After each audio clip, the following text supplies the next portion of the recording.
and welcome to Liquid Lunch. We're coming at you live from the Now Lounge. It's the 28th of June. Thank you, Lisa Small, my co-host today. It's great to have you here on the show. Well, thank you for welcoming me back. You always remember your sister from another mother.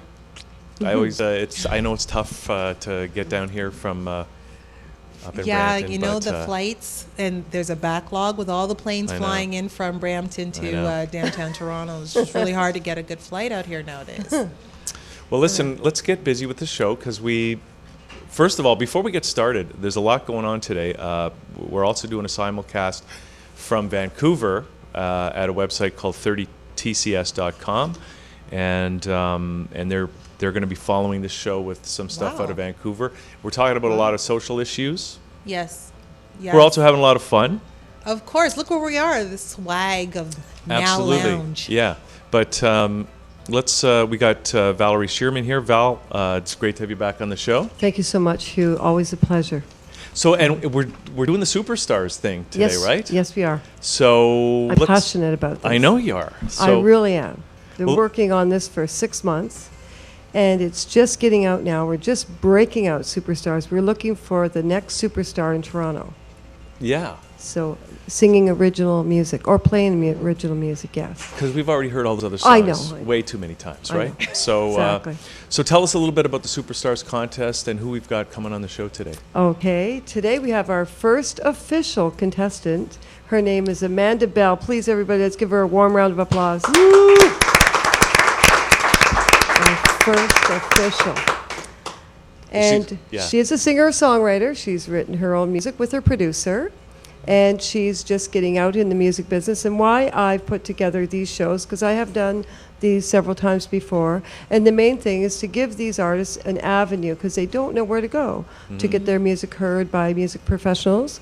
And of course, there's lots of information on the internet nowadays, but they don't know how to navigate through all the music, different sites that they can go to. So this kind of just helps them out. Everything's all is one-stop shop. They come here, get their music heard by music managers, agents, record companies, touring managers, people that put their music out onto radio tracking companies. So it's somewhere for them to go and actually get their music heard without running all over the place. And this being Toronto is this is like the music Hollywood. It is. For a lot of artists to come here. So no matter where they're from Canada, they're coming here and then they get to meet you. That's great. I've been playing in bands for many years, and how many times have we been out there? You know that, Hugh. You're a musician as well.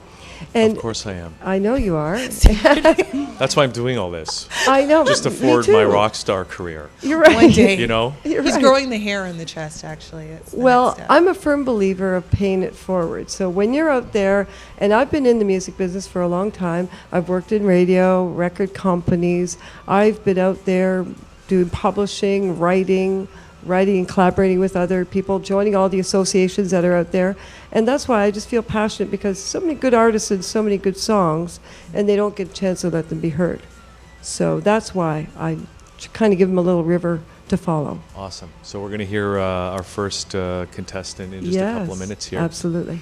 But let's just give people another idea of what we're doing, because we talked about, we're having fun here, but we're also talking about social responsibility and the serious issues. And we've got 4 people coming on the show today that are going to be participating in a roundtable discussion tonight at Ryerson. We've got Trey Winney coming here from Occupy Toronto, Barbara Mercer, who's been on the show before. Right. She's a poet, and she's just doing so many things, and it's great to have her back. Awesome. And also Julian Edwards from the Mutual Responsibility Toronto, who's putting this whole thing together. Right. And Eric Hellman is going to be here like too. The mayonnaise. Like the mayonnaise. Smooth. And the Vikings. White. He said white and smooth. Yeah. That's what he told me. And you said that would be good between 2 slices of bread. That'll be good between 2 buns, yeah. Okay. Before we go to Amanda. Yes. Because people can still register for the Superstars contest, right? Absolutely, they can, yes. And how do they do that? All they have to do is go online and Google Superstars with a Z. Right. So superstars with a Z.ca. Start with a Z or? With a Z. Superstars with a Z. Yeah. .ca. and walk right through the whole website, and right at the end there's a registration form, and they can fill it out. Great. It'll come straight to me and myself and Errol Starr. And who else do we have coming on performing live today? We also have Max Brand will be who's performing just off his camera, original. Unfortunately, but sorry, there he is. There he is. There's Max. Okay. That's right. And Mr. Stephen Ambrose, one of our music mentors. Okay, absolutely. Yes. And also, we're gonna have Amanda now. Also, it's Ken Skinner's birthday today. Yay, Ken! So we're hoping to get Ken on the show later, birthday. and we're looking forward to that.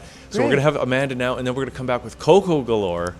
She's here. It's great to see her, and she's in a play called Snug Harbor. Wow. So we're gonna come back after Amanda and talk to Coko for a bit, and then we'll get the roundtable discussion going here on Liquid Lunch as we get underway here on a Thursday. Yes. So here's Amanda. This is Amanda Bell, ladies and gentlemen. Woo.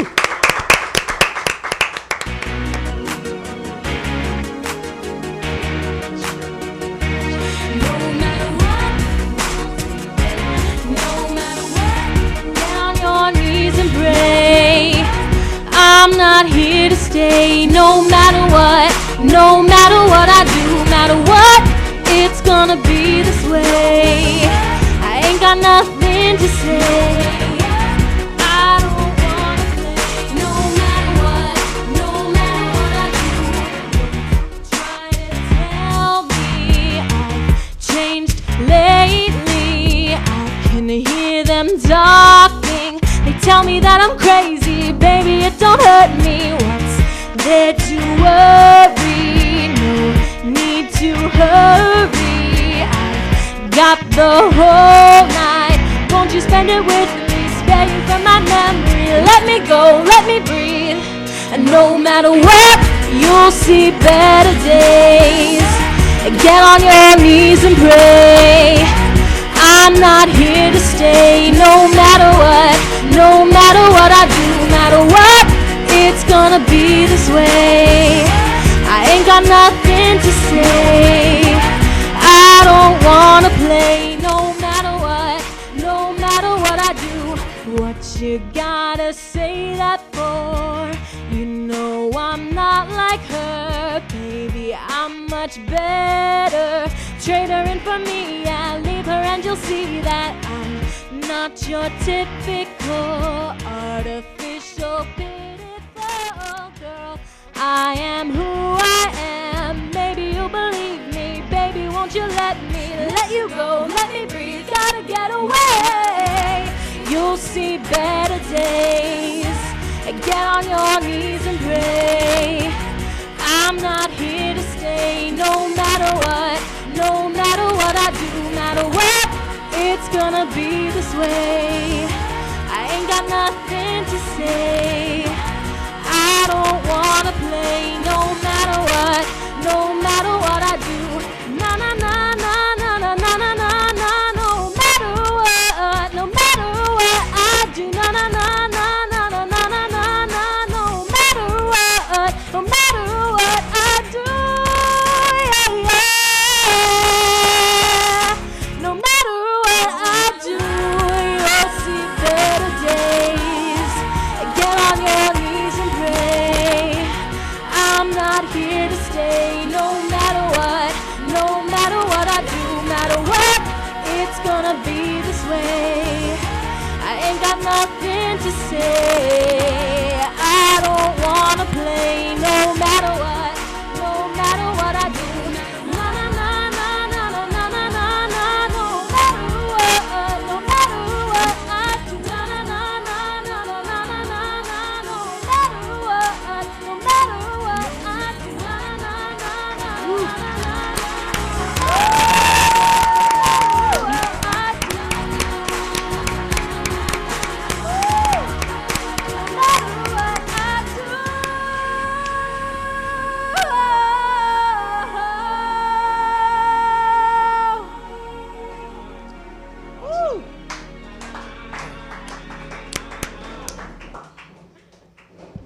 Wow. That was really good. Wow.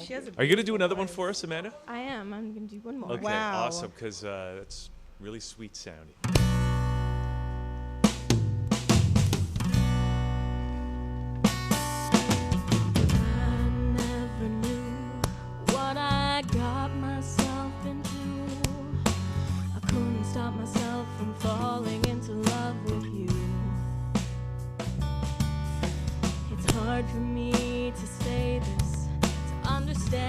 for the best, but loving you has left me bleeding just like all the rest. You say nothing's gonna change, that it'll stay the same. It's like we're playing a game of love. It's hazy, hazy. You act like it's all hate, but let me get it straight. It feels like love. How did this get so hazy? Hazy. I'll never know. I'll never know.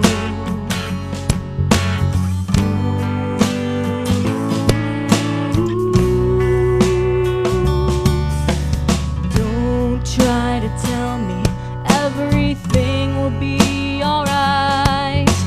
It's hard enough for me to get myself to sleep at night.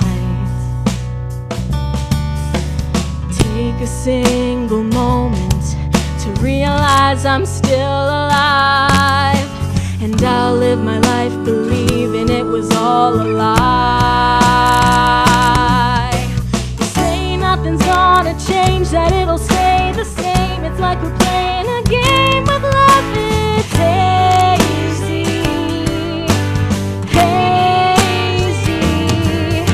You act like it's all hate, but let me get it straight. It feels like love. How did this get so hazy? Hazy. Is there something wrong with me, or is there something there that I can't see? I've tried so hard to get away from you. If I could have it my way, really wish that I could make you stay.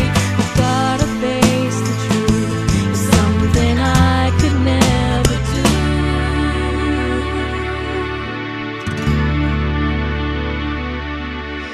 You say nothing's gonna change, that it'll stay the same. It's like we're playing a game of love. It's hazy, hazy.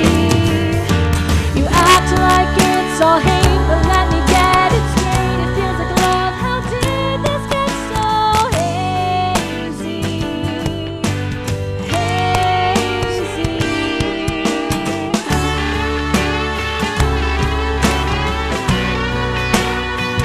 I'll never know.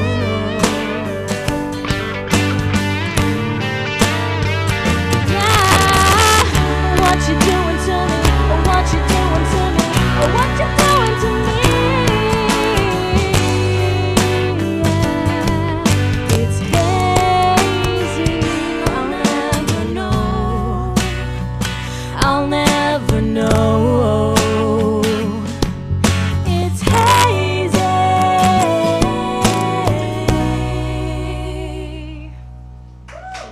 Thank you. Hey, that was really awesome, Amanda. And those are original songs, right? That's great. Oh, my Thanks a goodness. lot for doing Thank you. this. And Oh my goodness, that's like live radio. It was just bam. Wasn't it? Wasn't it? Oh my goodness.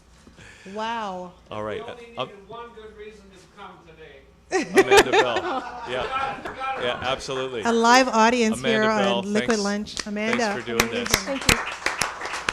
That is a name to remember for always. Okay, so now we got Coko Galore joining us here, Lisa. Coko, it's Hey. great to see you. I know, I Galore. haven't seen you in so long. Well, not since I ran into you at the France. yes. Right? With our midnight snacks. Yeah. It's not good to eat so much at night, but whatever. Yeah, sometimes you just have to, right? Yeah, sometimes your belly is just like, give it to me. So what have you been doing? I know you're like Coko Galore. Is that I your real know. name? Coko Galore. Yeah. Okay, Hugh, you're just trying to tell me you miss me, right? Yeah. Of course I know you I miss do. me. I miss you too. Yeah. It's great. Yeah, I've just been a student at Second City, Yeah. right? Like, you know, I recorded the album and that was fine and great fun and fashion shows and woo. And then, yeah, I just started taking acting classes at Second City. And But is that comedy? Is it always comedy at Second it City? doesn't have to be, you know? Like, my teachers always say to play comedy, you have to like play real life because it's in the pain that what's funny. Right. I don't know if that makes sense. Well, I'm not a teacher. I You're know, just trying to but, get the grade. Yeah. I mean, it's one thing to be funny naturally. It's another thing to try to learn it. Yeah. So, like, what's that like? Trying to learn to be funny. You know, there's so much technique involved. You can't even learn to be funny. Yeah. You just have to learn the skills in general. Right. Right? Like how to That keep might the- take you a little while to Well, get even that punchline. I could see it being a Not problem, you know, because you're trying to remember. Oh yeah, the technique. Oh yeah, this is how to be funny. I got to remember this and this and this and this. It's like my mom trying to, you know, get her golf swing right. Yeah. You know, Well, I don't play golf, so I wouldn't. I'm in your mom's boat trying to get the golf swing right. Yeah. Yeah. It's hard to remember, but I think it's like anything with enough practice. Not that I'm extremely good or anything. You know, I'm still a student, but with enough practice, I think you just get better at it, and it just becomes second nature to you, right? Mm-hmm. Yeah. That's like a family over there, Second City, isn't it? It's Yeah. like- How do you know? what do you mean? How do I know? I don't know. Okay. She's wearing red. She knows everything. That's how it works. Yes. Red lipstick.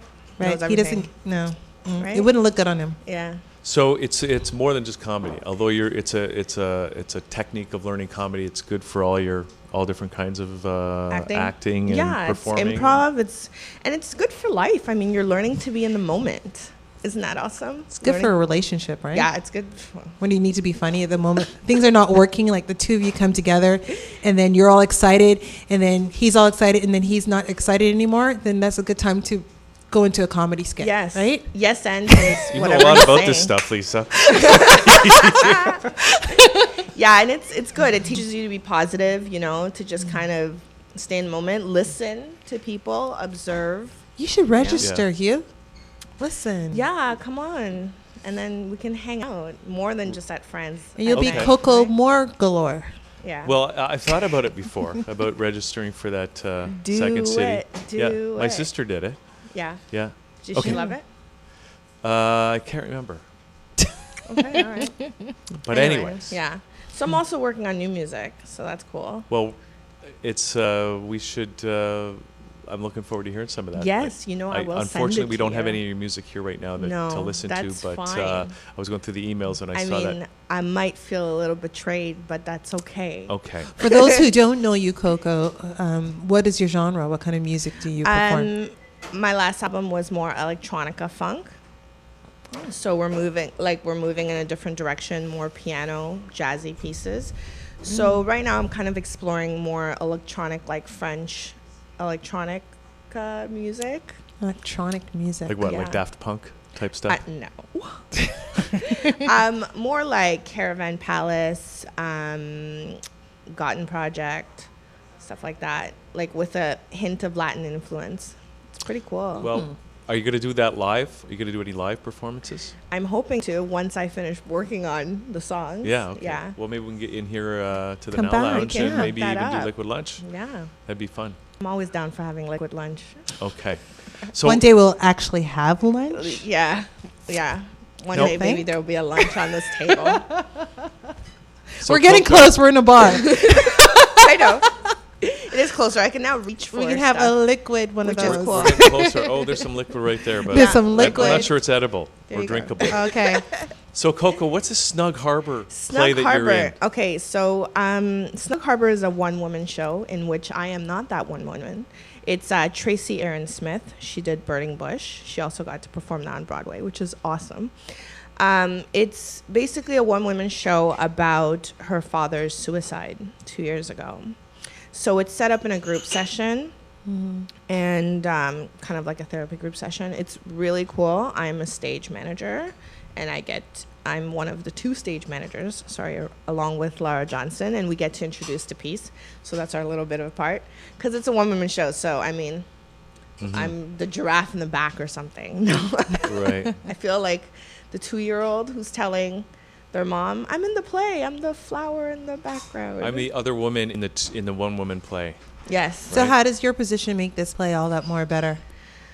Well, I just bring this cool, awesome energy everywhere I go,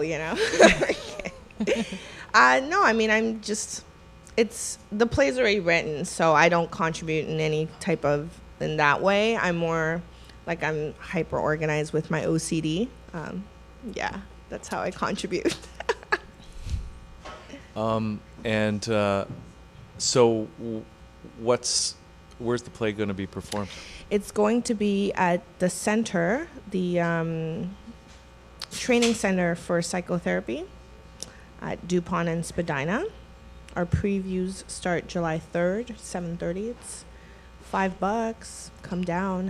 It's a really good play. $5. Yeah, $5. That doesn't sound like a theater. It sounds like a. What kind of venue is that? I mean, it sounds like it might be an appropriate venue for this kind of play, but yeah. Everybody's going to be in sounds like- couches and leaning back like this. That is yeah. pretty close. Yeah, it's not a theater piece. Mm-hmm. It's it has its the Twisted. venue is it has a twist in it. The venue is, the psychotherapy center, so it's set like a group session. So it's almost Twisted like you're just theater.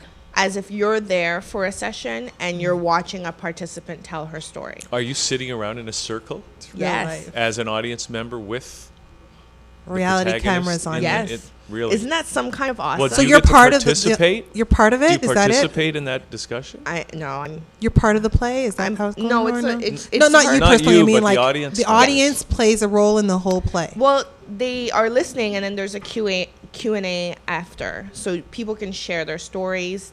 We can kind of have a talk back, which is kind of what we're promoting. This is something, suicide is still a very taboo subject.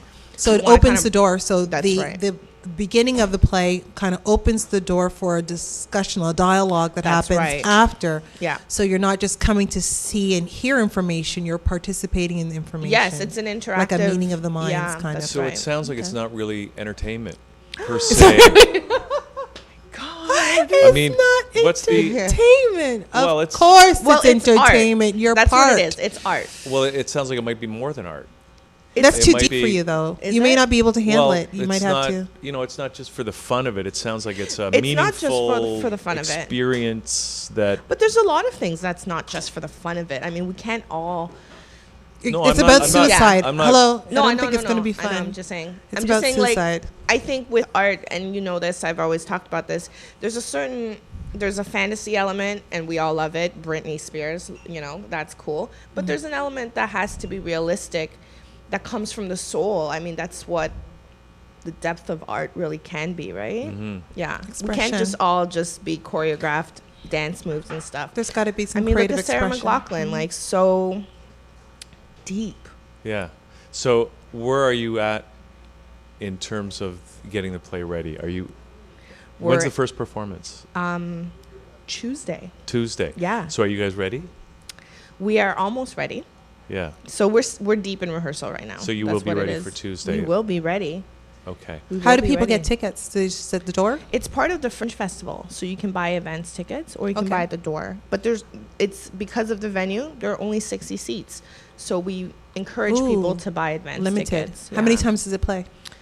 I think it's 9 times. It's July 3rd all the way to July 15th. Every Tuesday? Every day. Every day from Tuesday. That's a big Yeah. commitment. I know, I have issues with commitment, Do you? Yeah. Well, you should write a play about it. I might just, and then I will come back and we'll talk about it, and then you can, grill me, Okay. and it'll be fun. All right. And the name of the play again is? Snug Harbor. Snug Harbor. Snug Harbor. All right. Yeah. So 60 people at a time can come. Yes. And One it's whole a very family. serious topic. It is a serious topic, a and, taboo topic. And are you affected by it, being so involved in the play, or does it affect you? Or are you learning stuff, or? Well, I don't know anyone who has committed suicide. Yeah. Lucky me. Mm-hmm. It's definitely something I've thought about myself. Mhm. So it is very hard to sit there and listen to the other side, to the person who is the survivor of For telling someone. the story. Yeah. I mean, essentially, for me at least, it felt like it would be a selfish act, especially if you're leaving people behind. So what kind of person should come and see this play? Everybody? Really? Why? Yeah, I mean, I think because, like I said, it's one of those topics we don't talk about. And I think there are not enough people who know that people want to commit suicide. Like, there are signs, and people miss it all the time. And this is one of those things where you can learn about it. right? And also for the other side, for people who are survivors, you know, perhaps they can feel like somebody else is talking about this. It's not just something I've been through and nobody else knows about it. So it's one of these, it's an invitation where you bring a couple of people that you may think are going through some challenges in their lives to come to the play with you. And then that dialogue that happens towards the end may help that person hear other stories and deal with some of their personal issues. Is that it? Or? Right. Or it could also help the person, like, say, for example, if I know someone who's contemplating it, right. I can go watch it and look for the signs and look for, you know, what should I do? And, you know, at the end, we hand out pamphlets from the Distress Center for anybody who's been through it or to get extra help. That's right. I mean, it is a serious topic. By no means are we. How many times do you think a person should come and see this play? Do you think seeing it one time will be enough, or? I think you can I think everything should be watched twice. That's just my general opinion, except for Battlefield. Yeah, I think everything should be watched twice because the first time you're just kind of absorbing it, and the second time you can kind of let it sink in. And then know what's going on. And know what's really going on, and, you know. I agree. Yeah.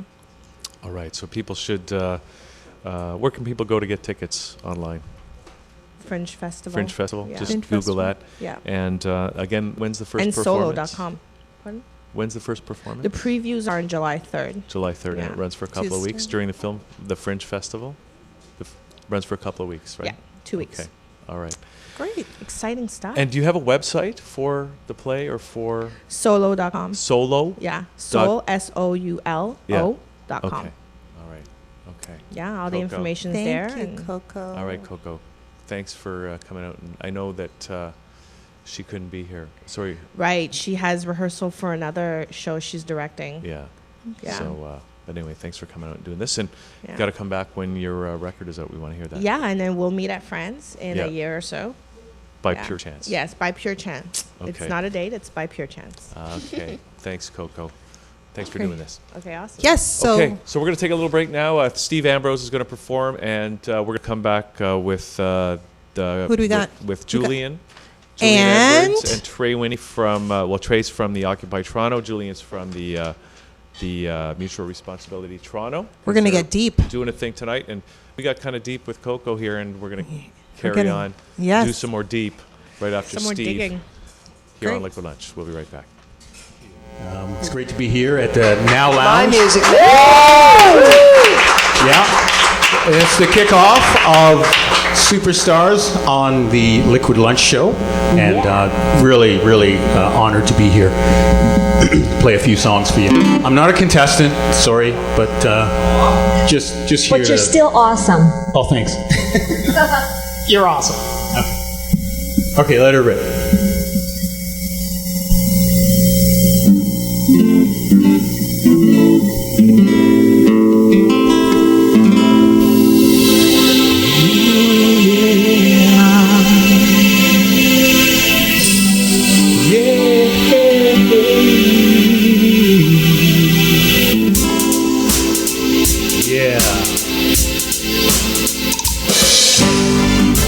Children of humanity, children of humanity, children of humanity, children of humanity, children of humanity are one, and I am one with them.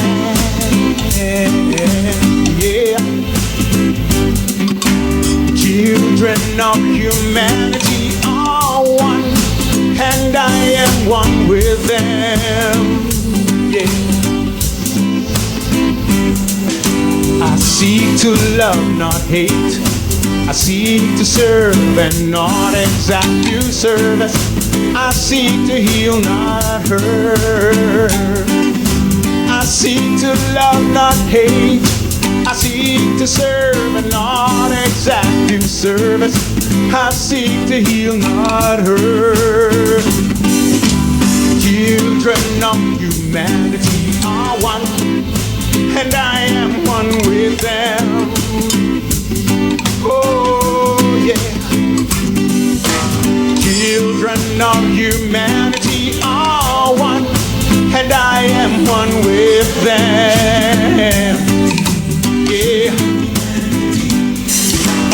pain brings you reward of light and love. Let the soul control the outer form and life and all events, and bring to light the love that underlies the happenings of the time. Happenings of the time. Yeah, the children of humanity are one, and I am one with them. Yeah, yeah. Children of humanity are one, and I am one with them. Yeah. Let vision come out inside. Let the future stand reveal. The inner union demonstrate. Amity be gone. Let love prevail. Let love prevail. Let all humanity love. Come on, let all humanity love, y'all. Hey. Let all humanity love. Come on. How you feeling out there? Woo! That's right. All right. Feeling good on this nice Friday afternoon, right? Yep. Children of humanity are one, and I am one with them. Children of humanity, yeah.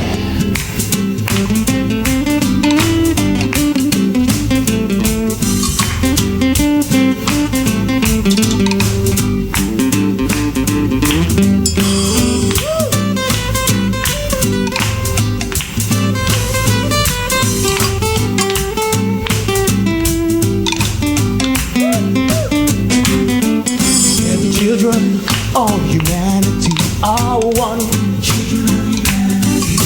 The children of humanity are one. Yeah, the children of humanity are one. Children of humanity are one. Yeah, love prevail. Let love prevail. Let all humanity love. Yeah. Let all humanity love. Woo! Woo! Thank you. Thank you so much. Nice. All right. Okay, I'm gonna do a song without backing tracks, because it's just one of those things you can do it with. Any of the contestants can come up and play with their acoustic guitar. They can come and play with backing tracks. They can come and do a cappella, right? Yeah. A cappella. Yeah. So I'm gonna play this song just with my acoustic. All right, here we go. And I'm changing it up today.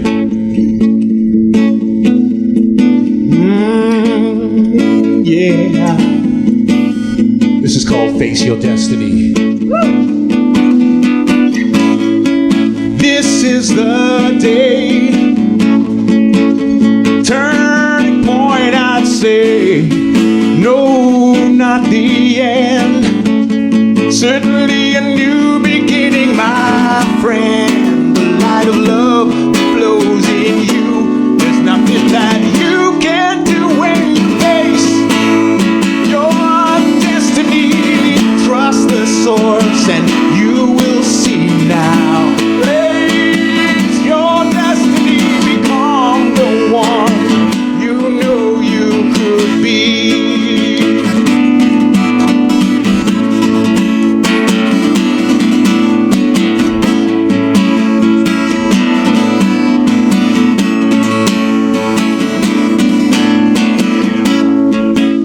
So you're afraid to take a chance, well, to change your circumstance. A little faith is all you need, just a grain of mustard seed.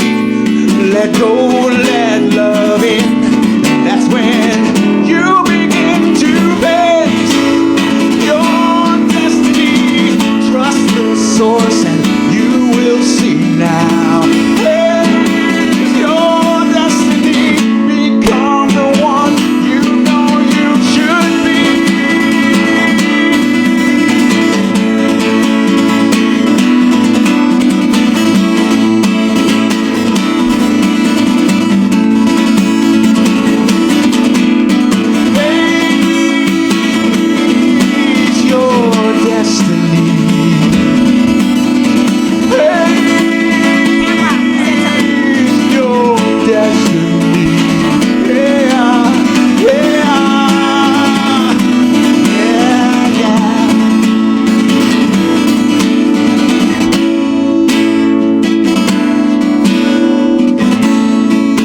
All right. And Fantastic. we're back on the show here, and we've got Julian Edwards from Mutual Responsibility and Trey Winney from Occupy Toronto. And great to have you guys on the show.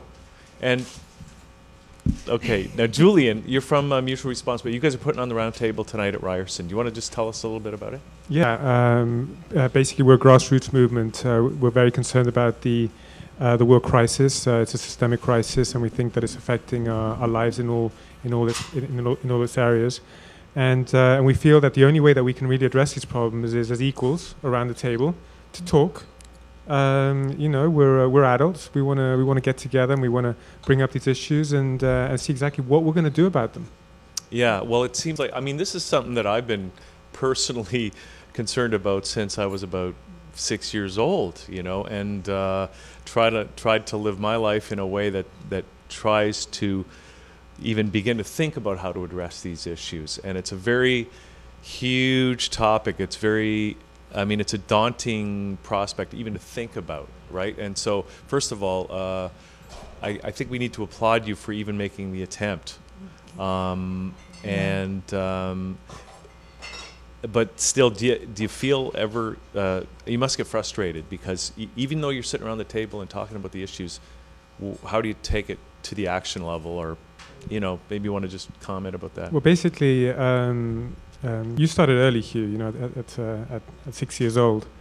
But that's a lot of years ago. That's a lot of frustration, That's a lot of frustration. Yeah. Decades. But we've got a lot of people who are just waking up. We have a tremendous amount of people who are saying, you know what, this is not right. I don't feel happy. Everything is messed up. Nothing works properly. The environment is getting screwed over. We have a terrible economic situation. Food prices. Where do I start? Where do I stop?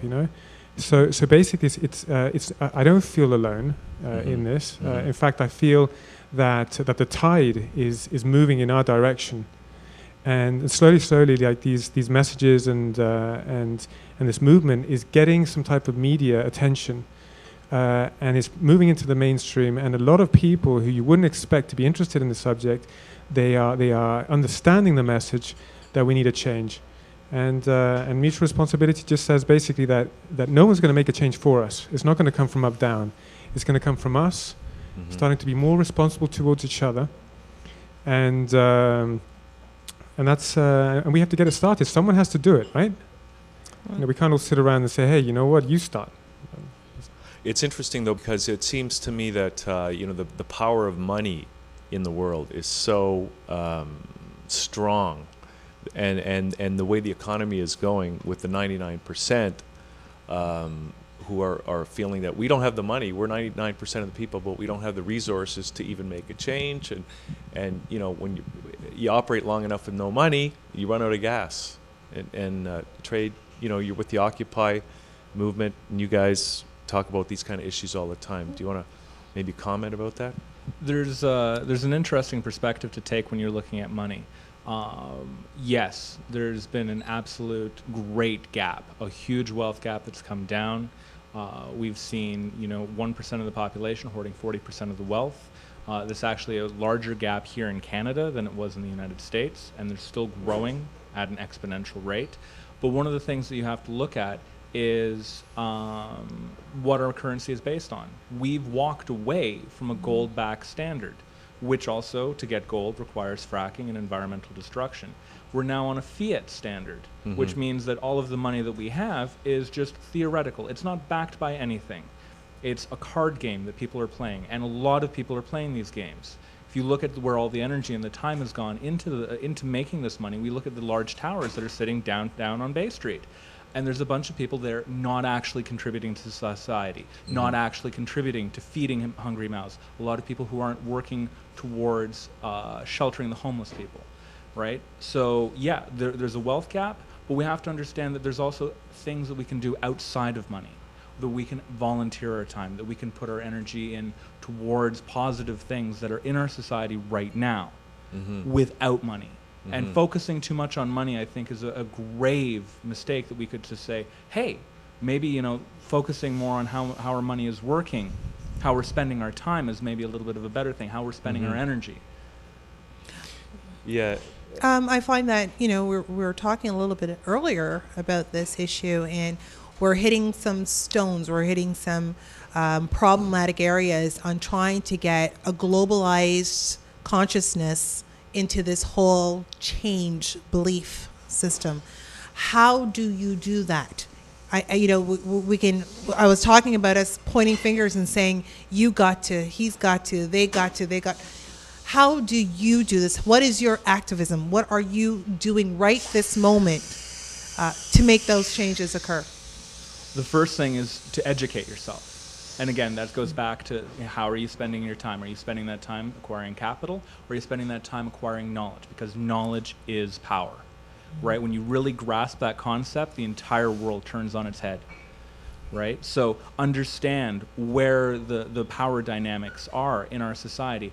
Who's making the profit off of the exploited labor and the exported violence that we have in our first world nation, Taking that time to really educate yourself on what's going on, understanding that companies like Monsanto are poisoning our food. That's a terrible thing. And to understand that when you see the words high fructose glucose corn syrup, that means that there's DT and Roundup right in the food. And once you start making those connections and you start drawing the picture, You'll start making changes of your decisions? Yeah, it starts affecting your decision, which then has an impact on the individual dollar that you're spending. But when you scale that back, you can say, hey, this is a systemic issue. This is the entire system that is flawed. And then you need to start looking at what's going on there. And then you can it's just a natural inclination when you say, wow, these corporations are poisoning the water we drink, the food we're eating, and our minds and our education system, which is so archaic, it's absolutely hellish. Then we say, okay, so let's look for some other changes. And when you're giving examples, hard examples. When that happens, though, then it's time to come out to the round table and start talking. Okay. And to start having those discussions and say, wow, this isn't right. What do we do?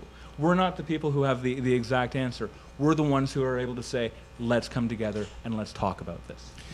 Well, what's interesting about this is this idea of this dialogue, this conversation that you guys are going to be doing tonight, the roundtable idea, really speaks about the whole idea of governance. How do we do governance? Because, obviously our parliamentary democracy is not working.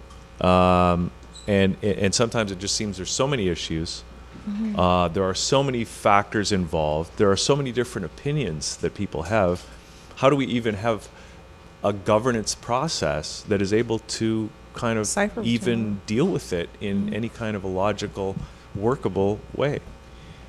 I basically think that if we're trying to change the problem from the top down, we're gonna always have a problem, because our leaders, our parliamentarians, all they do is basically reflect who we are. We need to start from the bottom. We need to start from grassroots and say that we are starting to change. I'm not an economist. I don't know exactly what to do with the economy, but I'm a simple citizen that says, you know what, there's a problem with the economy. I don't have a job, I don't have money, the food prices are rising, there's poverty rising here. So basically someone says, well, what are you going to do? I'm saying, hold on a minute, we are paying people to do this job. We have economists and we have public representatives, we have parliamentarians, we have the Prime Minister or the people in charge of the central bank. These are people who basically need to start taking care of representing our needs. We built the economic system, but now who's actually serving the economic system? We're working for it. We built the education system so it could serve us. Who's working for the education system now? We are slaves of the education system. We need to flip this whole thing back on its head. I totally agree with what Trey said about education. It's not about educating children or teenagers or university students. It's about re-educating everybody to a new level of consciousness. Did you know that an 18-year-old youth watches, by the time he's 18, 30 crimes a day on television, 30 acts of violence, let's say. 2.6 are homicides. That is an education. How can we expect a person like this to go out into society after watching so much violence and act in a normal way? It's absolutely impossible. We are a product of our environment. We are affected by what we read, what we hear on the radio, what we see on television, what we read on the internet. We need to change the public discourse. The public discourse needs to change. The public opinion needs to change. Let me give you an example. In the film with Michael Douglas, he says, greed is good. Okay? And then you have all these people saying, hey, greed is good. You know what? He's cool, you know? Now, let's just say that greed is not good. And not only is it not good, it's also silly and it's very immature. And we all just start to say that here in Toronto, not only in Toronto, but all over the world. And we build a mass of people, a critical mass of people who all agree to the same thing. And you know what? It's not that hard, because the Renaissance and many other movements in the world were started by a very small group of people who had a very strong message, a very simple idea. And a lot of people don't have ideas. They just follow ideas. They accept ideas. This is what we're pushing. We're pushing a very simple idea that we're all connected, we're all interdependent, and we have to change our values to each other. That's where it comes from. We're talking about it again. Point being, to get everybody on board onto the value system, there's got to be like a book. You know what I mean? There's got to be something that's written for people to follow. We have been like sheep in a way for many years. We have to follow a leader. We have to follow someone who's going to save us from ourselves and the things that we're doing so wrong. How do you change years of the way someone is believing and dealing with things to a new concept? And if you're not going after the youth or the children and you're going after the adults, we were talking before about the reflections. So how do they not become defensive when you're going to upheave their whole grounds, their whole basis of who they are as an individual, to identify themselves and say, you know what, do it differently? How do you do that? How do you wake up in the morning and say, I'm going to take on this challenge and do it differently? I think that's the ultimate question, isn't it? To make change happen. If you don't have, especially if you don't have the money to pay the bills and you're worried about feeding your kids. If that's where the God is, if the God is the dollar and you're worshiping the dollar, how do you remove? Or everybody's, the slave to the money system. Yeah, how do you remove that? Well, we're looking at the game at that point. And the game is the rat race. And the rat race is coming to an end, right? We're past peak oil. We're running out of what we've got left of it very quickly. They've stopped building super tankers to come over from Saudi Arabia. We're mining the tar sands, which is causing 2 tons of earth and 4 barrels of water per every 1 barrel of oil we're getting out of that.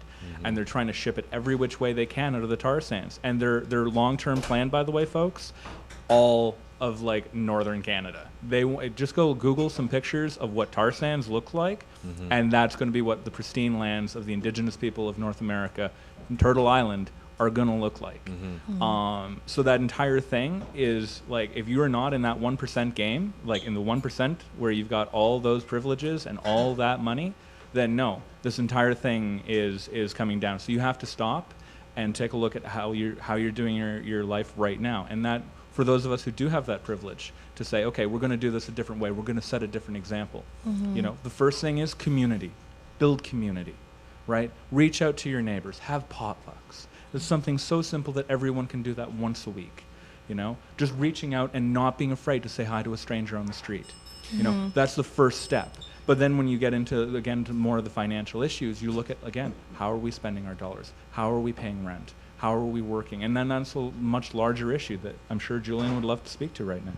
So it's taking that moment of realizing that your dollar is not going towards something to help build a stronger and better economy, but your dollar that you're spending, that you're having issues with, is going towards more destruction. I feel like people are waking up today and feeling that it doesn't really matter what they do. Quality of life is not improving. Their happiness is not improving. Some people are making more money, but things are not changing in the world. Things are just getting worse and worse. People are looking for a more qualitative change in their life, and they find it by connecting with other people. Much more people are finding that the quality of life is not so much in the things that they buy, or more money, or the new position that they have at work. It's by discovering themselves in a new environment with people who have a common thought, a common idea. And we really see this with different communities that are basically saying, wow, you know what, I used to live like this, I used to live like that, but now I'm finding myself sharing with people a lot more, going back to building a community, harmonious community where it's where people actually care about each other, and not about money and not about consumerism. How do we get there? It's basically information. Basically sharing information thanks to scientific research, thanks to what politicians are telling us, thanks to what economists are telling us.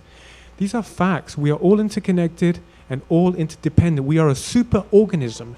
Now, if we're a super organism, what would happen if one organ in the body would decide to take everything for itself and not work in unison with everything? And we know which one is the most powerful organ in the body. Yeah, the tongue. Okay, go ahead. You know a lot about this stuff, Lisa. I mean, it's pretty obvious, and this is exactly what's happening to us. We have a system, a super system, an organism, and it's not working according to this common whole. Every organ in the body is still working according to the old paradigm. I'm going to work for myself. But that law, that rule doesn't work anymore. It's completely obsolete. So we need to come to this new paradigm and this new consciousness. It's almost like, though, this, if we are an organism, and I kind of buy that, like we are each an atom in the overall organism, but a lot of the institutions that we created that have served us are now self-serving and destroying the, us, the smaller atoms in that organism. You know what? I was just going to say this. All our institutions, our systems, our models, and even the values that we hold true between us, they are obsolete, and they're built for an old world. But we are in a new world. It's very, very exciting. It's So this is the contrast. when we make the shift, when we make this upgrade, things are going to change. We're going to change them from the bottom up. So we are on the doorstep of a new age. It's probably like, because I'm still concerned because I don't see how we're going to get to that state. But maybe it's kind of like, There's going to be a split. When you precipitate a crystal, in a supersaturated solution, it's just like we don't see it coming, but something precipitates it. And maybe that's what you guys are doing with the roundtable discussions. Trey, did you want to add to that? The act of conversation and the group coming together. This is one of those crystallizing moments, and this is something that happened at Occupy. If you haven't been down to St. James Park, then go now. See that it's about 300 meters, on any which direction. And for me to walk from one end of that park to the other took 45 minutes on a good day. Why?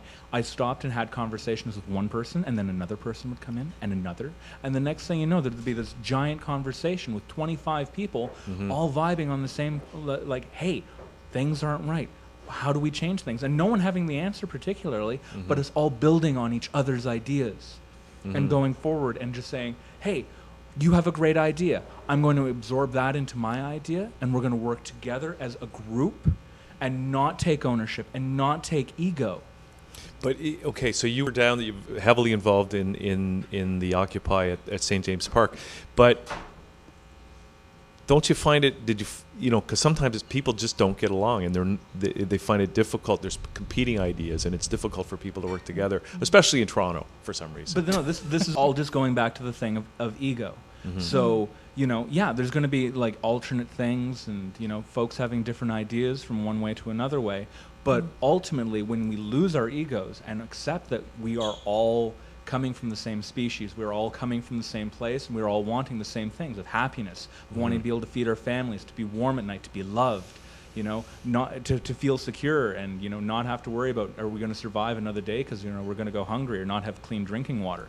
We all have these needs. It's all common among us. And if we all keep that focus in line, that we need these things in order to develop and good education that's sound, everything just kind of flows out, and you'd be amazed at like these circles. It's not like, hey, I'm with a whole bunch of other, educated folk, that I've, chummed with for the rest of my life, It's people from extremely different backgrounds, from doctors to folks that were sleeping in the park before we got there, all in the same circle. And if you want to think that there was going to be some conflict there, sure, there was a little bit, but we all had that conversation, and we all had it smoothly. And we had it again and again, day after day after day, and that's why I'm so excited for tonight. We're because getting a lot of the these. exact same thing's going to go on today. And you had, if I can, to try to bring in maybe some of the dinosaur institutions. I mean, you had some corporate support too, did you not? I mean, I was down there one night and I had a nice slice of some pizza that was, I think, donated by a corporation. Right. Yes, we did have corporate support. There were corporations that stood up and said, hey, we as a group also agree that there are things not going on right here. That from the labor movement and the unions coming up and saying, hey, you know, the wealth gap that's going on here, it's affecting all of us. It's not just affecting the lower end of this. Like, jobs are going away. Yeah. Folks don't have work. Folks are losing their pensions. Yeah. And again, we go back to the whole thing of it being systemic. So this problem is affecting everyone. And it's getting worse all the time. It's getting worse. More cutbacks. Every day that the GDP goes up, that you see that stock ticker down at the TSX, every time that goes up, the quality of life goes down. Yeah. For every person in this country and on this planet. Okay, so you guys are good. Well, we're going to carry on this conversation, but you're going to carry on this conversation tonight, and we're going to take a little break in a sec, and then come back and carry on some more. But tonight, where can people participate tonight? At Ryerson? Julian? Yeah, I have the address here, but can people go down there? Absolutely. Please, everyone's welcome. This is open to the public, no charge. We're going to have some nice coffee and cookies there, and some incredible conversation. And basically, everybody's opinion is accepted. No one's right, no one's wrong. We're going to connect above our ego, above our opinions, onto a new level of connection. Okay, and so what time does it start? I got the address here. You got it there? But what time does it start? 7 p.m. 7 p.m. Yeah, there's going to be a little bit of sort of mingling time at the beginning, and we're going to start the conversation at 7:30. Okay, great. And it's at Ryerson, 379 Victoria Street in Kerr Hall Gymnasium. So, and I got an 800 number here. Should we give that out from Mutual Responsibility, I think? Well, I'll give it out anyway. People can phone it if they want. 1-877-788-3913. And is there a website for Mutual Responsibility that you want to say? Yeah, mutualresponsibility.org and /roundtable. That'll give you all the information about the event tonight. Okay, great. And Trey, before you go, is there a website that you'd like to give out for people? Yeah, so you can visit occupyto.org. We've been meeting since St. James Park. We haven't stopped. We've been doing action up to and including May Day, which was May 1st. And if you're tired of the issues that you're facing systemically, or you just want to reach out, talk to some folks, plan some action, whatever you need to do, you can come down and meet us at our General Assembly, which is at Cloud Gardens. That's between Yonge and Bay, south of Queens, just south of Richmond. It's at, by Temperance Street. And that's every Monday? Every Monday at 7 o'clock, we meet there. So come down, get your revolution on. Okay, great. So it's occupyto.org, right? Occupyto.org. All right, Trey Winney, thanks for doing this. And Julian Edwards, thanks for doing this. And thanks for doing this roundtable. And we're going to carry on because we got Barbara Mercer here and the mayonnaise guy. The mayonnaise guy, Hellman. Eric. So we're going to take a little musical break right now. Who do we have, Val, coming up? Steve Ambrose coming up, and we're going to be back with either Barbara and or Eric as Liquid Lunch continues. We'll be right back. Excellent. Excellent. Thanks, guys. I'd like to give a warm welcome to Mr. Stephen Ambrose as one of our music mentors. Let's hear it for Stephen Ambrose. Woo! Thank you very much. Mentoring has been very tiring all my life. It's been hell being me, but that's just my calling. So I carry on with my mentoring. If any of you younger people, younger than 64 years old, need a little life coaching, certainly come to me at any time. First of all, it's wonderful to be here and involved with these younger people who are concerned about the environment. Thank you for being here, guys. You're doing a great job, I'm sure. Thank you. The song that I chose to sing for you today will not be accompanied by a piano or a guitar or drums or a choir or an orchestra, but I think you'll get it if you pay attention. In this world, it seems to me that there are organizations that try, you might have noticed it yourself, they try and shred the life of anybody that's done anything good. You look realistically at the work of Michael Jackson through his life,